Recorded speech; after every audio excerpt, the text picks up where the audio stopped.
അമ്മായിമ്മ തന്നെ മരുമകളെ നിർബന്ധിച്ചുവെന്നാണ് പറയുന്നത്. എന്തായാലും അതൊന്ന് കേട്ടുനോക്കാം. മാഡം, എൻ്റെ പേര് സിജി. എനിക്ക് 28 വയസ്സുണ്ട്. 2 വർഷം മുമ്പാണ് എൻ്റെ വിവാഹം കഴിഞ്ഞത്. സത്യം പറഞ്ഞാൽ എനിക്ക് വിവാഹം കഴിക്കാൻ യാതൊരു ഉദ്ദേശവും ഉണ്ടായിരുന്നില്ല. അതിന് കാരണം വീട്ടിലെ സാമ്പത്തിക നില തന്നെ.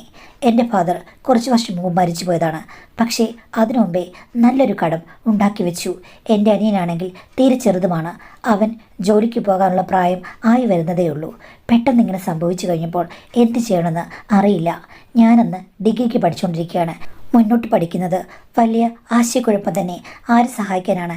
എൻ്റെ അമ്മയാണെങ്കിൽ ഒരു പൊട്ടിയാണ്. പുറം ലോകം പോലും കണ്ടിട്ടില്ല. 1 വർഷം കൂടെ കഴിഞ്ഞാൽ ഡിഗ്രി എടുക്കാം. അപ്പോൾ ഒരു പഞ്ചായത്ത് മെമ്പറാണ് എന്നെ സഹായിച്ചത്. ബാക്കി സ്വർണ്ണാഭരണങ്ങളൊക്കെ വിറ്റാണ് ഞങ്ങൾ കഴിഞ്ഞത്. അത് കഴിഞ്ഞ ശേഷം എൻ്റെ അമ്മ പറഞ്ഞു, എന്തായാലും നീ ഇനി എന്തെങ്കിലും ജോലിക്ക് പോകണം മോളെ. അമ്മയ്ക്കാണെങ്കിൽ അതിന് പോകാനുള്ള ധൈര്യമില്ല. അങ്ങനെ ശീലിച്ചു പോയി. പിന്നീട് ഞാൻ ഒരു കടയിൽ നിൽക്കാൻ പോയി. അവിടെയും എനിക്ക് കാണാൻ കൊള്ളാവുന്ന രൂപം ഉണ്ടായിരുന്നതുകൊണ്ട് പല പ്രശ്നങ്ങളും ഉണ്ടായി. ആ കടയുടമ അക്ഷരാർത്ഥത്തിൽ എന്നോട് ആവശ്യമില്ലാത്ത രീതിയിൽ പെരുമാറാൻ തുടങ്ങി. അങ്ങനെ ആയപ്പോൾ എന്ത് ചെയ്യണമെന്ന് ഒരു പിടിയുമില്ല. ആ സമയത്താണ് ഞാൻ ഒരു പെൺകുട്ടിയെ പരിചയപ്പെടുന്നത്. അവൾ എൻ്റെ കൂടെ സ്ഥിരം ബസ്സിൽ വരുന്നതാണ്. വേറൊരു സ്ഥാപനത്തിലാണ് ജോലി ചെയ്യുന്നത്. ഒരു ദിവസം ഞാൻ വല്ലാതിരിക്കുന്നത് കണ്ടിട്ട് എന്തെങ്കിലും പ്രശ്നമുണ്ടോ എന്ന് ചോദിച്ചു. പെട്ടെന്ന് ഒരാൾ അങ്ങനെ ചോദിച്ചു കഴിഞ്ഞപ്പോഴേക്കും ഞാനൊരു കൂട്ടുകാരി എന്ന പോലെ അവളോടും പറഞ്ഞു, എനിക്കിങ്ങനൊരു പ്രശ്നമുണ്ട്. അവളും ഒരു ഷോപ്പിൽ ജോലി ചെയ്യുകയാണെന്ന് എനിക്കറിയാമല്ലോ. അപ്പോൾ അവൾ പറഞ്ഞു, ഒട്ടും വിഷമിക്കേണ്ട കാര്യമില്ല. നിന്നെ കാണാൻ നല്ലൊരു സുന്ദരിയാണ്. ഞാനൊരു ബ്യൂട്ടി ഷോപ്പിലാണ് വർക്ക് ചെയ്യുന്നത്. അവിടേക്ക് പോരൂ. അവിടെ ഇപ്പോൾ 2 വേക്കൻസി ഉണ്ട്. വന്നു കഴിഞ്ഞാൽ അവിടെ വലിയ പണിയൊന്നുമില്ല. കസ്റ്റമേഴ്സിനോടൊക്കെ നന്നായി അങ്ങ് നിന്നാൽ മതി. പുതിയ പ്രൊഡക്റ്റുകളൊക്കെ ലോഞ്ച് ചെയ്യുമ്പോൾ അവരെ കൊണ്ട് വാങ്ങിപ്പിക്കണം. അത്രയേ ഉള്ളൂ.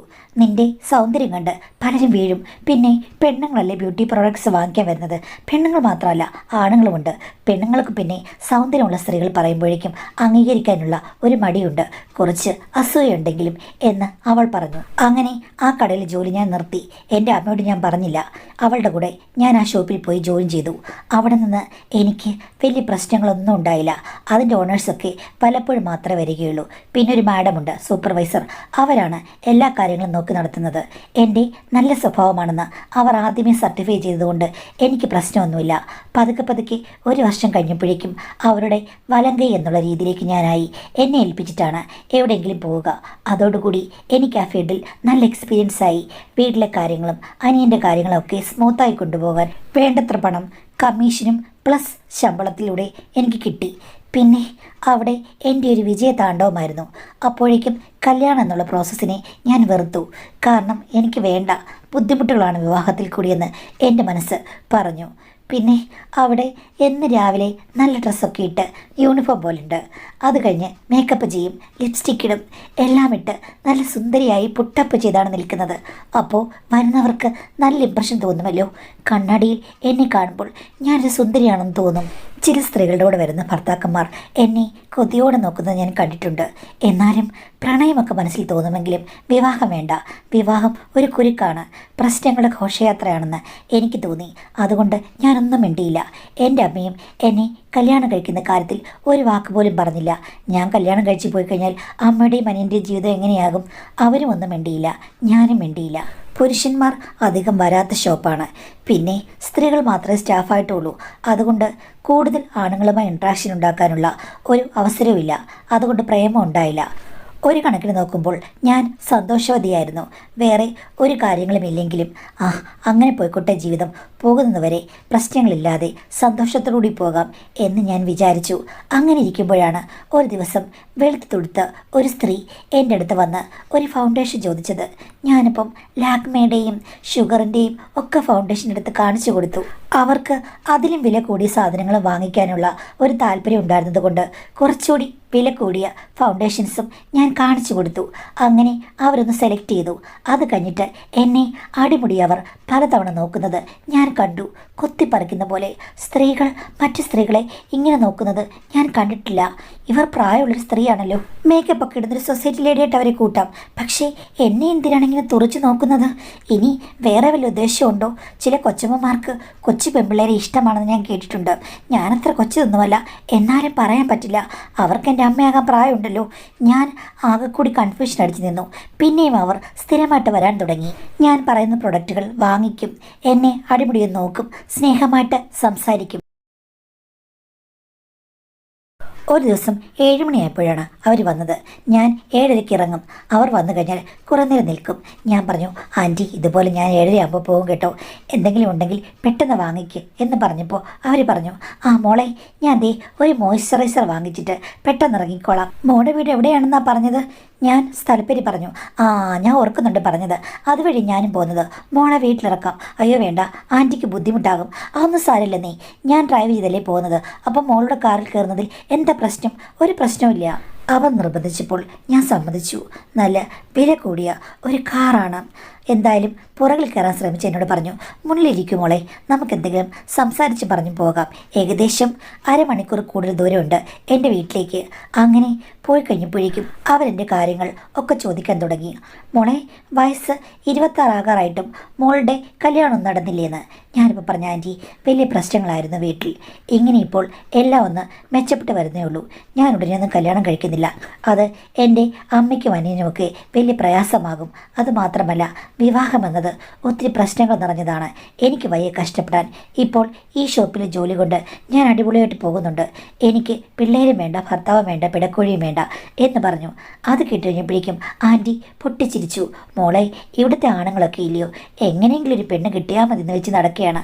പ്രായം തികഞ്ഞ പെൺകുട്ടികളുടെ വീട്ടിലുള്ളത് അമ്മമാർക്കൊരു ആധിയാണ്. ഓ, എൻ്റെ അമ്മയ്ക്ക് അങ്ങനെ ആധിയില്ല. അത് മോളുടെ പണം കൊണ്ടുവന്നിട്ട് മാത്രമേ അവിടെ ജീവിക്കാൻ പറ്റൂ എന്ന് അറിയുന്നുണ്ടായിരിക്കും. പക്ഷേ എനിക്കാണെങ്കിൽ എൻ്റെ മോനെക്കുറിച്ച് ഓർത്ത് ആധിയാണ്. അതെന്താ മോളെ? എൻ്റെ മോന് 36 വയസ്സുണ്ട്. മോളേക്കാൾ 10 വയസ്സിന് മൂത്തതാണ്. പക്ഷേ ഇപ്പോഴാണ് അവന് സർക്കാർ ജോലി കിട്ടിയത്. ഏകദേശം 2 വർഷമായി. പക്ഷേ സർക്കാർ ജോലി ഉണ്ടായിട്ടും എവിടെയെങ്കിലും പെണ്ണ് കാണാൻ ചെല്ലുമ്പോഴേക്കും അവന് പെണ്ണിനെ ഒട്ടും ഇഷ്ടപ്പെടുന്നില്ല. അവൻ ഇഷ്ടപ്പെടുന്നൊരു പെണ്ണുങ്ങളും അവനെ കെട്ടാൻ സമ്മതിക്കുന്നുമില്ല. അയ്യോ, സർക്കാർ ജോലിയുള്ളവർക്ക് പെണ്ണ് കിട്ടില്ലേ? ആ, എന്ത് പറയാനാ മോളെ, അവൻ അത്ര വലിയ സുന്ദരനൊന്നുമല്ല. എങ്കിലും ഞാൻ മോളോട് തുറന്നൊരു കാര്യം പറയാം. ഞാൻ കടയിൽ വന്നപ്പോൾ മോളെ കണ്ടപ്പോൾ സൂക്ഷിച്ചു നോക്കുന്നത് മോൾക്ക് അരോചകമായി തോന്നിയിട്ടില്ലേ? ഞാൻ പറഞ്ഞു തോന്നിയിട്ടുണ്ട്. എന്തിനാ അങ്ങനെ നോക്കിയത് ആൻറ്റി? അത് പിന്നെ എൻ്റെ മോന് പല സ്ഥലത്തും പെണ്ണ് കാണാൻ പോയി കഴിഞ്ഞാൽ പല പെണ്ണുങ്ങളെ ഇഷ്ടപ്പെടില്ല. അവസാനം ഞാൻ ചോദിച്ചു, നീ ഏത് ടൈപ്പ് പെണ്ണുങ്ങളെയാണ് ഇഷ്ടപ്പെടുന്നതെന്ന്. അപ്പോഴാണ് അവൻ പറഞ്ഞത്, മുന്നും പിന്നും അഴകാർന്ന ചില പെണ്ണുങ്ങളാണ് അവനിഷ്ടം, അല്ലാതെ ഷേപ്പില്ലാതെ മേലിഞ്ഞിരിക്കുന്ന പെണ്ണുങ്ങളെ ഇഷ്ടമല്ല. അവൻ്റെ സങ്കല്പത്തിലുള്ള പെണ്ണിനെ പോലെ മോളെ തോന്നി. അതാണ് ഞാനൊന്ന് സൂക്ഷിച്ച് നോക്കിയത്. നോക്കിയപ്പോൾ മോൾക്ക് എല്ലാ കാര്യങ്ങളും കറക്റ്റാണ്. മോള് എൻ്റെ മരുമോളാകാൻ പറ്റിയ ഒരു സുന്ദരിയാണ്. അവന് മോളെ കാണുമ്പോൾ ഒത്തിരി ഇഷ്ടപ്പെടും. വേറെ നിനക്ക് വിരോധമൊന്നുമില്ലെങ്കിൽ എൻ്റെ മോനെയും കൂട്ടി അങ്ങോട്ട് വരട്ടെ. അയ്യോ ആൻറ്റി, ഞങ്ങൾ പാവങ്ങളാം. മോളെ, പാവം അല്ലെങ്കിൽ പണക്കാർ, അതൊക്കെ ഏത് സമയത്ത് വേണമെങ്കിലും മാറി മറിയാം. എൻ്റെ മോന് വേണ്ടത് ഒരു നല്ല പെൺകുട്ടിയാണ്, അല്ലാതെ പാവപ്പെട്ടവളെയോ പണക്കാരിയൊന്നുമല്ല. നിങ്ങൾ തമ്മിൽ ഒത്തുപോകുമെങ്കിൽ തീർച്ചയായും കല്യാണം ഞാൻ നടത്തിയെടുക്കും. എനിക്കതിൽ താല്പര്യമുണ്ട്. മോള് മോളുടെ അമ്മയോട് പറ. മോളുടെ വീട്ടിലെ എല്ലാ കാര്യങ്ങളും നോക്കാൻ മാത്രം ഇട്ടുമൂടാൻ സ്വത്ത് ഇവിടെയുണ്ട്. 5 പൈസ പോലും തരണ്ട. ഞാൻ മോനെയും കൊണ്ട് അങ്ങോട്ട് വരട്ടെ. ഞാൻ പറഞ്ഞു, വേണ്ട ആൻറ്റി, ഞാൻ വരും എന്ന് പറഞ്ഞ് അവർ നിർബന്ധിച്ചു. എൻ്റെ കൂടെ വന്നതുകൊണ്ട് എൻ്റെ വീടും അവർ മനസ്സിലാക്കി. അങ്ങനെ അവർ വിറ്റയാഴ്ച വന്നു. എൻ്റെ ഫോൺ നമ്പർ വാങ്ങിച്ചുകൊണ്ടാണ് പോയത്. ഞായറാഴ്ച അവർ മോനെയും കുട്ടി വന്നു. തരക്കേടില്ലാത്തൊരു മനുഷ്യൻ, ഇത്തിരി മെലിഞ്ഞൊരു മനുഷ്യനാണ്. പക്ഷേ കണ്ടു കഴിഞ്ഞാൽ 28 വയസ്സ് പറയും. അങ്ങേർക്ക് പക്ഷേ 36 വയസ്സുണ്ട്. ഭയങ്കര സുന്ദരനാണെന്ന് ചോദിച്ചു കഴിഞ്ഞാൽ അത്രയ്ക്ക് വലിയ സൗന്ദര്യമൊന്നുമില്ല. ആവറേജ്, വലിയ പ്രശ്നങ്ങളൊന്നുമില്ല. സ്വപ്നത്തിൽ നമ്മൾ കാണുന്ന രാജകുമാരന്മാരൊന്നും ജീവിതത്തിൽ വരില്ലല്ലോ. അങ്ങനെയൊന്നും പറ്റിയ ഒരാളൊന്നും അല്ല. എന്നാലും അവർ വന്ന് സംസാരിച്ചു. അമ്മയാണെങ്കിൽ ആദ്യം തട്ടാമുട്ടി പറഞ്ഞു കഴിഞ്ഞപ്പോഴേക്കും ആൻറ്റി കയറിയങ്ങ് പറഞ്ഞു, ഒരു പ്രശ്നവുമില്ല. നിങ്ങളുടെ വീട്ടിൽ നിങ്ങളുടെ മോനും നിങ്ങളും അല്ലേ ഉള്ളൂ. നിങ്ങളുടെ ചെലവിനും പിന്നെ മോൻ്റെ പഠിത്തത്തിനും അവനെ നല്ലൊരിടത്ത് ആക്കുന്നത് വരെ ഇപ്പോൾ അവൾക്ക് കിട്ടുന്നതിനേക്കാൾ കൂടുതൽ പണം അങ്ങോട്ട് തരും. എൻ്റെ മോന് സർക്കാർ ജോലിയുടെ ആവശ്യമെന്ന് പറഞ്ഞു കഴിഞ്ഞാൽ ഇല്ലായിരുന്നു. എങ്കിലും അവൻ പഠിച്ച് നേടിയെടുത്തല്ലേ. അതുകൊണ്ട് അതൊന്നൊരു പ്രശ്നമല്ല. ഈ കല്യാണം നമുക്ക് കെങ്കേയമായി നടത്തണം എന്ന് പറഞ്ഞു. ജാതകമൊക്കെ നോക്കിക്കഴിഞ്ഞപ്പോഴേക്കും ചേരും. പിന്നെ അമ്മയും പറഞ്ഞു, ഇത് മോടെ ഭാഗ്യമാണ്. ഇത്രയും നാളും കല്യാണം വേണ്ട വേണ്ട എന്ന് പറഞ്ഞ് നിൽക്കല്ലായിരുന്നു. ഇപ്പം നിനക്ക് വന്നത് ഒരു സൗഭാഗ്യമാണെന്ന് കരുതൂ മോളെ എന്ന് പറഞ്ഞു. അത് കേട്ടപ്പോൾ പിന്നെ ഞാൻ എതിര് പറഞ്ഞില്ല. കാര്യം ആൻറ്റിയുടെ സ്വഭാവം എനിക്കിഷ്ടപ്പെട്ടു. എന്നോട് നല്ല സ്നേഹമാണ്. അവരെൻ്റെ അമ്മായിമ്മയെ വന്നു കഴിഞ്ഞാൽ എനിക്ക് ബുദ്ധിമുട്ടുകൾ ഒന്നും ഉണ്ടാകില്ലെന്ന് ഞാനും കരുതി. അങ്ങനെ 4 മാസത്തിനുള്ളിൽ അവർ തന്നെ മുൻകെടുത്ത് എൻ്റെ വിവാഹം നടന്നു. അവരുടെ വീട്ടിലേക്ക് ഞാൻ ചെന്നു. ആൻറ്റി എന്നുള്ള പേര് മാറ്റി അമ്മയെന്ന് വിളിക്കാൻ തുടങ്ങി. എൻ്റെ ഭർത്താവ് സ്വഭാവത്തിൽ ഒരു പാവ മനുഷ്യനാണ്. ഓഫീസ് കാര്യങ്ങളൊക്കെ ചെയ്ത് വീട്ടിൽ വരിക, ആ സമയത്ത് രുചിയുള്ള ഭക്ഷണങ്ങൾ ഉണ്ടാക്കി കൊടുക്കണം. അതിപ്പോൾ അമ്മ ഉണ്ടാക്കി കൊടുത്താലും ഞാൻ ഉണ്ടാക്കി കൊടുത്താലും സന്തോഷം. വഴക്കിനോ വക്കാണത്തിനോ ഒന്നും വരികയില്ല. അത്യാവശ്യ കാര്യങ്ങളൊക്കെ സംസാരിക്കും. എന്നെ ഭയങ്കര സ്നേഹമാണ്. മറ്റു കാര്യങ്ങളിൽ വളരെ സ്ലോയാണ്. ചിലപ്പോൾ നടന്നാലായി, ചിലപ്പോൾ നടന്നില്ലെങ്കിലായി. എങ്കിലും സ്നേഹത്തിന് കുറവൊന്നുമില്ല. അല്ലെങ്കിലും ഒന്നും സ്വപ്നം കാണാത്ത എനിക്ക് ഇതിലിപ്പോൾ എന്ത് കൂടുതൽ പ്രതീക്ഷിക്കാനാണ്? അതുകൊണ്ട് ഞാനത് കാര്യമാക്കിയതേയില്ല. അമ്മായിയമ്മ എന്നോട് പറഞ്ഞിരുന്നു, മോളെ നിനക്ക് വിശേഷമാകുന്നതുവരെ നീ ജോലിക്ക് പൊയ്ക്കോ. പക്ഷേ വിശേഷമായെന്നറിഞ്ഞു കഴിഞ്ഞാൽ ആദ്യ മാസം തന്നെ ജോലി ഉപേക്ഷിച്ച് വീട്ടിലിരുന്നോണമെന്ന് പറഞ്ഞു. ഞാനും തലയാട്ടി. അത് പിന്നെ അങ്ങനെയല്ലേ പറ്റുകയുള്ളൂ. എന്തായാലും കുഞ്ഞുണ്ടായിക്കഴിഞ്ഞാൽ ജോലിക്കൊന്നും പോകാൻ പറ്റില്ല. പിന്നെ എൻ്റെ വീട്ടിലെ കാര്യങ്ങൾ കെങ്കേയമായി നടക്കും. എല്ലാ മാസവും 20,000 രൂപ എൻ്റെ അമ്മായിയമ്മ എനിക്ക് തരും. അതെൻ്റെ വീട്ടിൽ കൊടുക്കാൻ വേണ്ടിയിട്ടാണ്. ഹസ്ബൻഡ് എനിക്ക് പാതി ശമ്പളത്തിൽ കൂടുതൽ തരും. പിന്നെ അദ്ദേഹത്തിൻ്റെ അക്കൗണ്ടും ബാക്കി കാര്യങ്ങളുമെല്ലാം ഞാനാണ് കൈകാര്യം ചെയ്യുന്നത്. ചില സമയത്ത് അമ്മയും കൈകാര്യം ചെയ്യും. അമ്മ എടുത്തോണ്ട് പോകുന്നതിൽ എനിക്ക് യാതൊരു പ്രശ്നവുമില്ല. ഞങ്ങൾ അതിനെക്കുറിച്ചൊന്നും ചർച്ച ചെയ്യാറുമില്ല. കാര്യം അമ്മായിയമ്മയുടെ ഹസ്ബൻഡ് മരിച്ചു പോയതാണെങ്കിലും പുള്ളിക്കാരന് ഒത്തിരി സ്വത്തുക്കളൊക്കെ ഉണ്ട്. പിന്നെ ഒറ്റ മകനേ ഉള്ളൂ. അതുമാത്രമല്ല അമ്മായിയമ്മയ്ക്ക് നല്ല സ്വത്തുക്കളൊക്കെ ഉണ്ട്. അതുകൊണ്ട് പണത്തിനവിടെ പഞ്ഞമില്ല. പണത്തിൻ്റെ കണക്ക് ആരും പറയാറുമില്ല. അത് എൻ്റെ വീട്ടുകാർക്കും എനിക്കും തുണയായി. പക്ഷേ ഇങ്ങനെയൊക്കെയാണെങ്കിലും ഞങ്ങളുടെ ജീവിതത്തിൽ പുരോഗതി ഉണ്ടായില്ല. 1 വർഷം കഴിഞ്ഞപ്പോൾ അമ്മായിയമ്മ എന്നോട് ചോദിക്കാൻ തുടങ്ങി, എന്താ നിങ്ങളുടെ തീരുമാനം? 2 വർഷം കഴിഞ്ഞിട്ട് മതിയെന്നാണോ? ഞാൻ പറഞ്ഞ അമ്മേ, അങ്ങനെയൊന്നുമില്ല. എപ്പം നടന്നാലും എനിക്ക് സന്തോഷമാണ്. സാധാരണ രീതിയിൽ മുന്നോട്ട് പോകുന്നുണ്ട്. അപ്പോൾ അമ്മായിയമ്മ എന്നോട് ചോദിച്ചു, എന്താടി നിൻ്റെ മുഖത്ത് ഒരു വല്ലാത്ത വാട്ടം? ഞാൻ പറഞ്ഞൊന്നുമില്ല. അമ്മായിയമ്മ എൻ്റെ തോളിൽ കൈ അമർത്തിക്കൊണ്ട് ചോദിച്ചു, മോളെ അവൻ ഇത്തിരി സ്ലോ ആണല്ലേന്ന്. ഞാൻ ഒന്നും മിണ്ടിയില്ല. എനിക്കറിയാം പണ്ടേ അവന് ഒരു പതിഞ്ഞ സ്വഭാവമാണ്. അങ്ങനെ തന്നെയായിരിക്കും നിന്നോടുമെന്ന് എനിക്കറിയാം. അയ്യോ വയ്യേ അയ്യോ വയ്യേ എന്ന് പറഞ്ഞിട്ടാണ് അവൻ്റെ നടപ്പ് തന്നെ. അപ്പം നിന്നോടും അങ്ങനെ ആയിരിക്കും. അതിൻ്റെ ചില പ്രശ്നങ്ങൾ നിനക്ക് കാണുമെന്ന് ഞാൻ പറഞ്ഞില്ല അമ്മേ. അങ്ങനൊന്നുമില്ല. എന്തായാലും നിൻ്റെ കാര്യത്തിൽ എനിക്ക് യാതൊരു പ്രശ്നവുമില്ല. എൻ്റെ മകന് കുഴപ്പങ്ങളുണ്ടെന്ന് എനിക്ക് തോന്നിയിട്ടുണ്ട്. എന്തായാലും അവൻ വലിയ പ്രശ്നക്കാരനൊന്നുമല്ല. നമുക്ക് ഡോക്ടറെ കാണിക്കാം. 2 പേരും കൂടെ പോയി ചെക്കപ്പ് ചെയ്യണമെന്ന് പറഞ്ഞു. അങ്ങനെ ഭർത്താവിനോട് പറഞ്ഞപ്പോൾ ഭർത്താവിന് പ്രശ്നമൊന്നുമില്ല.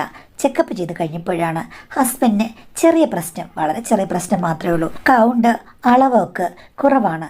അങ്ങനെയായപ്പോൾ നല്ല എക്സസൈസ്, ഭക്ഷണം, ജീവിതശൈലി മാറ്റം ഒക്കെ പറഞ്ഞ് മരുന്നും തന്ന് വിട്ടു. 5-6 മാസത്തേക്കെങ്കിലും കഴിക്കണമെന്ന് പറഞ്ഞു.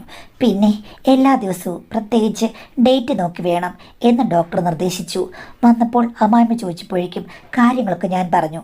അപ്പോൾ അമ്മായിമ്മ പറഞ്ഞു, എടീ കലണ്ടറിൽ അത് അടയാളപ്പെടുത്തണം. ആ ദിവസം അവൻ ചിലപ്പോൾ മൂഡ് ഓഫ് ആണെങ്കിലോ അല്ലെങ്കിൽ ഇത്തിരി വിഷാദമായിരിക്കുകയാണെങ്കിലോ നീ അങ്ങോട്ട് ചെന്ന് ഒന്ന് കളം വരയ്ക്കണം. അവനെ കളത്തിൽ കൊണ്ടിരുത്തണം. എങ്കിലേ കാര്യങ്ങൾ നടക്കൂ. പെണ്ണുങ്ങളാകുമ്പോൾ കുറച്ച് മറിച്ചുള്ള മിടുക്കും കൂടി വേണമെന്ന് പറഞ്ഞു. ഞാൻ പറഞ്ഞു, അമ്മ പറയുന്ന പോലെ ഞാൻ ചെയ്തോളാമെന്ന്. പക്ഷേ 6 മാസം ഗുളികളൊക്കെ കഴിച്ചു. അത് കഴിഞ്ഞൊരു പരിശോധന ഉണ്ടായിരുന്നു. അപ്പോഴും പഴയ പോലെ തന്നെയാണ്. മെച്ചമൊന്നും ഉണ്ടാകില്ല. ഇനിയിപ്പോൾ മരുന്ന് സ്ഥിരമായിട്ട് കഴിച്ചു എന്ന് പറഞ്ഞ് ഡോക്ടർ ഗുളികകളും മറ്റ് സപ്ലിമെൻറ്റ്സും ഒക്കെ പറഞ്ഞു കൊടുത്തു. അങ്ങനെ തിരിച്ചു വന്നു. അപ്പോൾ അമ്മായിമ്മ എന്നോട് ചോദിച്ചു, എടി നീ ഡേറ്റൊക്കെ നോക്കുന്നില്ലായിരുന്നു? ഞാൻ പറഞ്ഞു, ഡേറ്റൊക്കെ ഞാൻ നോക്കുന്നുണ്ട്. ഒരു ദിവസം പോലും വിടാതെ. ഞാനാണെങ്കിൽ കളത്തിൽ ഇരിക്കാൻ ഇഷ്ടമില്ലാത്ത ആളിനെ പിടിച്ച് കളത്തിൽ വെച്ചുകൊണ്ടിരിക്കുകയായിരുന്നു. എന്നിട്ടൊന്നും നടക്കുന്നില്ല അമ്മേ.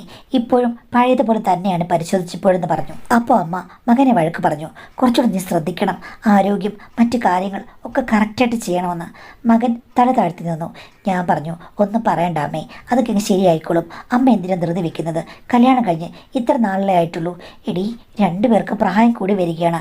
അതുകൊണ്ടാണ് ഞാൻ പറഞ്ഞ എല്ലാം ശരിയാകും, ശരിയാക്കാം അമ്മേ എന്ന് പറഞ്ഞ് അമ്മയെ സമാധാനിപ്പിച്ചു. അങ്ങനെ ഇരിക്കുമ്പോഴാണ് അമ്മായിയമ്മയുടെ ബ്രദറിൻ്റെ മകൻ, ഇളയ ബ്രദറാണ്, അവരുടെ മകൻ ബാംഗ്ലൂരിൽ പഠിച്ചുകൊണ്ടിരിക്കുകയാണ്. അവൻ അവിടെ ഒരു കോഴ്സ് പൂർത്തിയാക്കി. പക്ഷേ എന്തൊക്കെയോ പ്രശ്നങ്ങളുണ്ടാക്കി 2-3 വട്ടം കോളേജിൽ നിന്ന് സസ്പെൻഡൊക്കെ ചെയ്താണ്. അവസാനമായപ്പോഴും എന്തോ പ്രശ്നമുണ്ടായി. എങ്കിലും കോഴ്സ് കംപ്ലീറ്റ് ആക്കി അവൻ നാട്ടിലേക്ക് വന്നു. ആ നാട്ടിൽ അവൻ്റെ കൂടെ തന്നെ പഠിച്ച ഒരു പെൺകുട്ടിയുണ്ട്.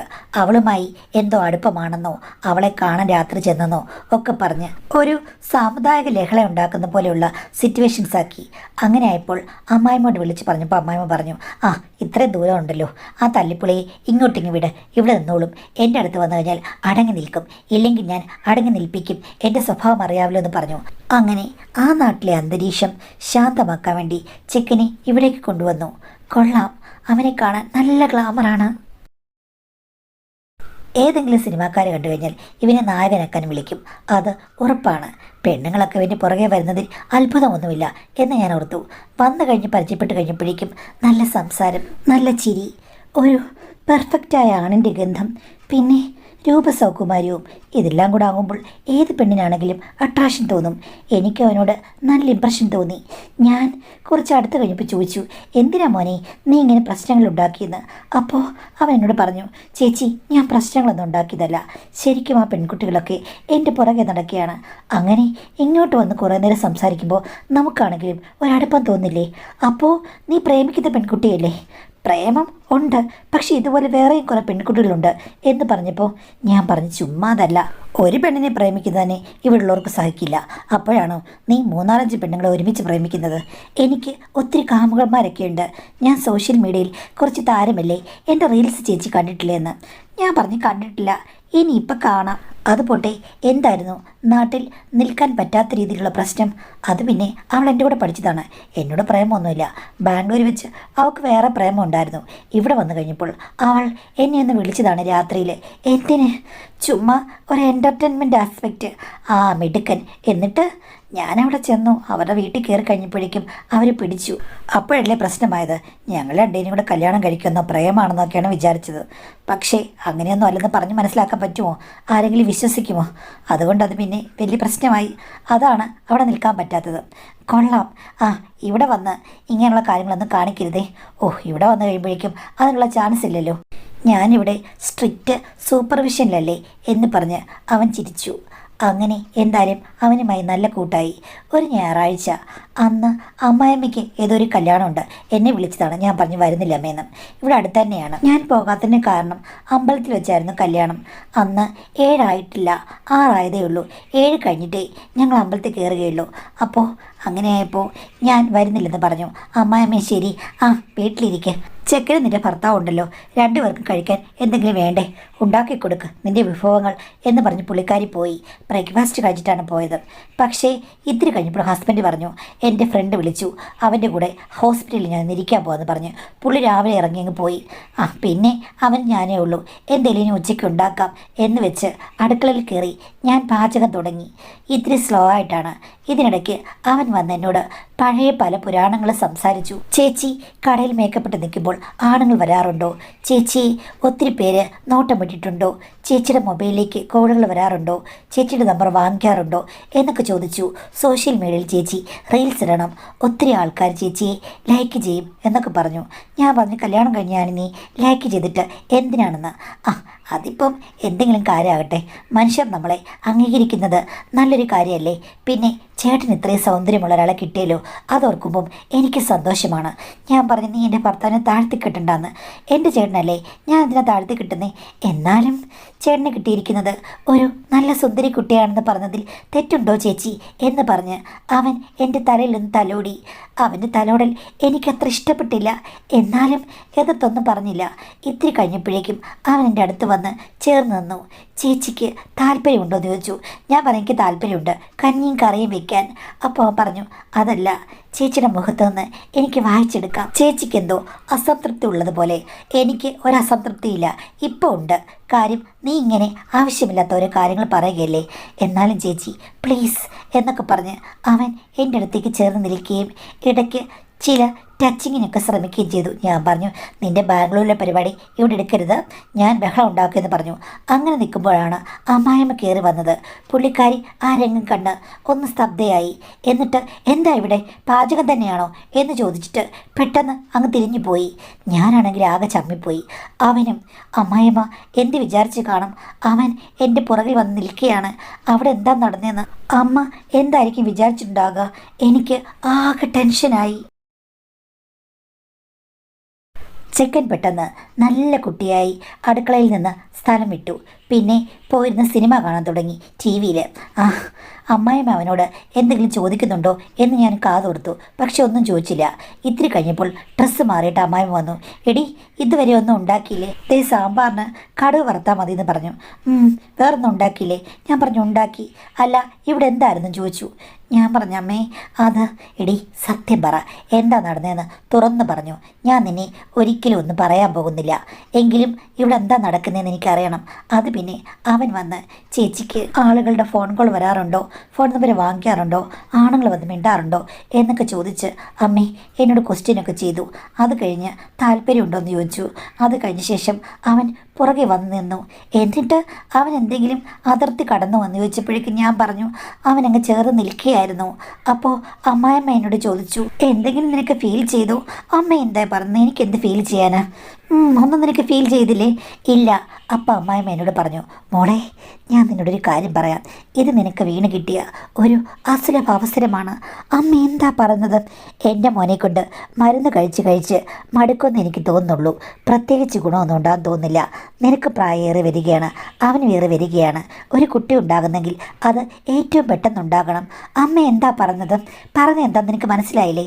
ആ ചെക്കൻ അടുക്കുകയാണെങ്കിൽ ഒരു കാര്യം ചെയ്യേ, ഒരു പ്രശ്നവും ഇല്ല. കാര്യം അത് എൻ്റെ ചോര തന്നെയല്ലേ, എൻ്റെ ആങ്ങളയുടെ മോൻ. ഒരു പ്രശ്നവുമില്ല, എനിക്ക് സന്തോഷമേ ഉള്ളൂ. അമ്മേ എടി, ഒന്നും മുന്നും പിന്നെ നോക്കണ്ട. ചെക്കന് പ്രശ്നങ്ങളൊന്നുമില്ലെങ്കിൽ നീ എന്തിനാ പ്രശ്നം ഉണ്ടാക്കുന്നത്?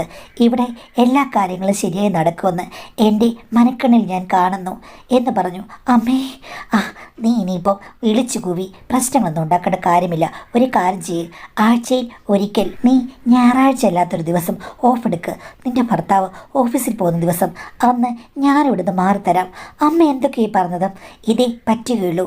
അതുകൊണ്ട് ഞാൻ പറഞ്ഞതുപോലെ നീ കേട്ടാൽ മതി എന്ന് പറഞ്ഞു. ഞാൻ എന്ത് പറയും കടയിൽ?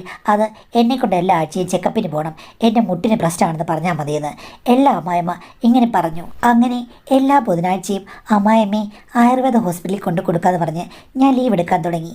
3-5 ആഴ്ച അങ്ങനെ എടുക്കണമെന്നാണ് അമ്മായിമ്മ പറഞ്ഞത്. ഹസ്ബൻഡിനോടും അങ്ങനെ തന്നെ പറഞ്ഞു. പുള്ളി പിന്നെ ഇതൊന്നും കാര്യം എടുക്കില്ലല്ലോ. എന്തായാലും ആ ദിവസം അമ്മായിമ്മ രാവിലെ ഇറങ്ങും. ഞാനും ചെക്കനും മാത്രമേ ഉള്ളൂ. അമ്മായിമ്മ ഹോസ്പിറ്റലിൽ പോവുകയാണ്. എനിക്കെന്താ ലീവെന്ന് ചോദിച്ചു കഴിഞ്ഞാൽ ഞാൻ പറയും, ഞാൻ ഇനി എല്ലാ ചൊവ്വാഴ്ചയും പോകുന്നില്ല, ചൊവ്വാഴ്ച ദിവസങ്ങളിൽ ഓഫ് എടുക്കാൻ തുടങ്ങി എന്നൊക്കെ പറഞ്ഞു. എന്തായാലും ഇങ്ങനെ പല കാര്യങ്ങളും പറഞ്ഞ് വീട്ടിൽ തന്നെ നിൽക്കാൻ തുടങ്ങി. അമ്മായിമ്മ എന്നോട് പറഞ്ഞത് മാക്സിമം വട്ടം വേണമെന്നാണ്. അവൻ ഇങ്ങോട്ട് വന്നില്ലേ പറ്റൂ. ഞാൻ അങ്ങോട്ട് ചെന്ന് കഴിഞ്ഞാൽ അവൻ എന്ത് വിചാരിക്കുന്നോർത്ത് ഞാൻ മിണ്ടിയില്ല. പക്ഷേ അമ്മായിമ്മ പുറത്തോട്ട് ഇറങ്ങുമ്പോൾ തന്നെ ചിക്കൻ എൻ്റെ അടുത്ത് വന്ന് നിൽക്കും. ഇങ്ങനെയൊക്കെ സംഭാഷണം തുടങ്ങിയപ്പോൾ ഞാൻ ചോദിച്ചു, എന്താ നിൻ്റെ ആവശ്യമെന്ന്? എൻ്റെ ആവശ്യം എന്താണെന്ന് ചേച്ചിക്ക് അറിയില്ലെന്ന് ഞാൻ പറഞ്ഞു. അതൊക്കെ ഓക്കെ, പക്ഷേ നീ വന്നാൽ എനിക്ക് ഒരു കാര്യമുണ്ട്. എന്താ ചേച്ചി ചോദിച്ചപ്പോഴേക്കും, നീ 2 അല്ലെങ്കിൽ 3 അങ്ങനെ വട്ടം ചുറ്റാതെ ഇറങ്ങിപ്പോകാൻ പറ്റില്ലെന്ന്. അപ്പോൾ അവൻ പറഞ്ഞു, എനിക്കതിനുള്ള കോൺഫിഡൻസ് ഉണ്ടെന്ന്. ഞാൻ പറഞ്ഞു നോക്കാം എന്ന് പറഞ്ഞാണ് ഞാൻ കളത്തിലിറങ്ങിയത്. മാക്സിമം കാര്യങ്ങൾ മാക്സിമം ടൈമിൽ നടത്തിയാലേ നമ്മളുടെ കാര്യങ്ങൾ ശരിയാകുമെന്ന് അമ്മായിമ്മ പറഞ്ഞിരുന്നു. അങ്ങനെ ഞാൻ ഒരു വട്ടം കറങ്ങി. ഈ പരീക്ഷണം ഏകദേശം 2 മാസത്തോളം തുടർന്നു. പക്ഷേ എനിക്ക് മനസ്സിലായി ഇത് സക്സസ് ആകുമെന്ന്. തുടർച്ചയായിട്ടുള്ള ന്യൂനമർദ്ദങ്ങളുടെ ഫലമായി കാര്യങ്ങളെല്ലാം വരുതിയിലായി. സന്തോഷ വാർത്ത എനിക്കാദ്യം മനസ്സിലായി. അമ്മായിമ്മയോട് പറഞ്ഞു. അമ്മായിയമ്മ കൈകൊട്ടി ചിരിച്ചു. അത് കഴിഞ്ഞ ശേഷം എന്നോട് പറഞ്ഞു, എന്തായാലും 1 മാസത്തിനുള്ളിൽ അവനെ സമാധാനപ്പെടുത്തി പാക്ക് ചെയ്യണമെന്ന്. എനിക്ക് വലിയ വിഷമമായിരുന്നു. എൻ്റെ മുഖം കണ്ടപ്പോൾ അമ്മായിമ്മയ്ക്ക് മനസ്സിലായി ഇത് നമ്മൾ ലക്ഷ്യം നേടിയെടുക്കാൻ വേണ്ടിയിട്ടുള്ളതാണ്. സെൻറ്റിമെൻറ്റ്സ് ഇവിടെ പാടില്ലെന്ന് പറഞ്ഞു. പക്ഷേ ചെക്കനും ഒന്നും മനസ്സിലായില്ല. അവൻ്റെ ഒരു വികൃതിക്ക് അങ്ങ് മുന്നോട്ട് പോയതാണ്. എന്തായാലും അവനെ പറഞ്ഞു വിട്ടു. ഇപ്പോൾ എല്ലാവരും സന്തോഷം കൊണ്ടാടുകയാണ്. എനിക്ക് മാത്രം കുറ്റബോധം. പിന്നെ അവനോടൊരു പ്രണയവും പോയതിൽ പിന്നെ അവനങ്ങനെ വിളിക്കാറൊന്നുമില്ല. അവന് അങ്ങുള്ള സെൻറ്റിമെൻറ്റ്സ് ഒന്നും ഉണ്ടെന്ന് തോന്നുന്നില്ല. ആ സമയത്ത് അന്നേരം കാണുന്ന കാര്യങ്ങൾ അത്രയേ ഉള്ളൂ. എനിക്ക് മാത്രമാണ് കുറ്റബോധവും സെൻറ്റിമെൻറ്റ്സും മാഡം എന്നാണ് പറഞ്ഞിട്ടുള്ളത്. അപ്പോൾ ഇവിടെ കുറ്റബോധം കൊണ്ടോ സെൻറ്റിമെൻറ്റ്സ് കൊണ്ടോ യാതൊരു വിധത്തിലും പ്രയോജനമില്ലാത്ത സ്ഥിതിക്ക് അതാലോചിച്ചിരുന്നിട്ട് എന്താ കാര്യം? പ്രയോജനങ്ങൾക്ക് വേണ്ടി ഇറങ്ങിത്തിരിക്കുമ്പോൾ ഇതൊക്കെ ആദ്യമേ ആലോചിക്കണമായിരുന്നു. ഇപ്പം ആലോചിച്ചിട്ട് കാര്യമില്ല. അപ്പോൾ ആ ചെക്കനോ അല്ലെങ്കിൽ ബാക്കിയുള്ളവർക്കോ ഒന്നും ഇതിനകത്ത് പ്രത്യേകിച്ചൊരു കാര്യമില്ലാത്തതുകൊണ്ട് നിങ്ങൾ മാത്രമായിട്ട് അത് ഓർത്തിരുന്നു കഴിഞ്ഞാൽ നിങ്ങളുടെ ജീവിതം തന്നെ കുളമാകും. അതുകൊണ്ട് അത് മറക്കുക. മുന്നോട്ടുള്ള ജീവിതത്തിൽ പ്രശ്നങ്ങൾ ഉണ്ടാകാൻ നോക്കുക. ഇതൊക്കെ ഒരു അടഞ്ഞ അധ്യായമായിട്ട് കരുതുക. അതേ പറ്റുള്ളൂ.